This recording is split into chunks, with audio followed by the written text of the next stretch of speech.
The warnings about the global economy are getting louder. International Monetary Fund says the world is entering a dangerous new phase, with the US, the UK and the Eurozone at risk of falling back into recession.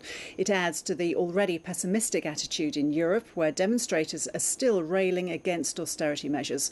Europe correspondent Philip Williams reports.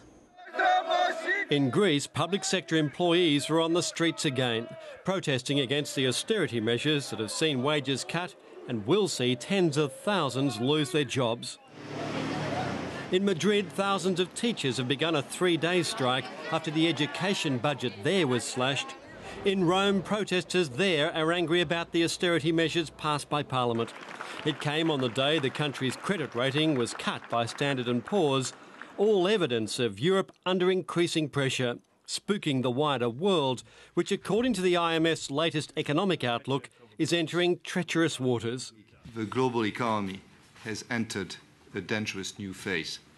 The recovery has weakened considerably and downside risks have increased sharply. In the Eurozone countries, growth forecasts of 2% in June have been cut to 1.6%, with just 1% for next year. In the United States, a similar story, with growth cut from 2.4% in June to just 1.5% now, and a 1.8% increase next year. What has happened is that markets have become more sceptical about the ability of policymakers, of governments, to stabilise their public debt. In Britain, these gloomy figures have fed the debate over whether to stick to the government's strict austerity course or spend for growth.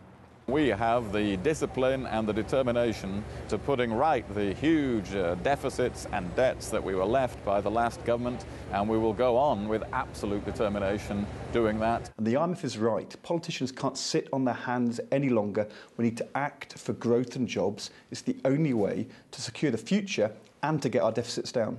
It's a similar argument in many countries now facing the real possibility that the next generation may be poorer than their parents. Philip Williams, ABC News, London.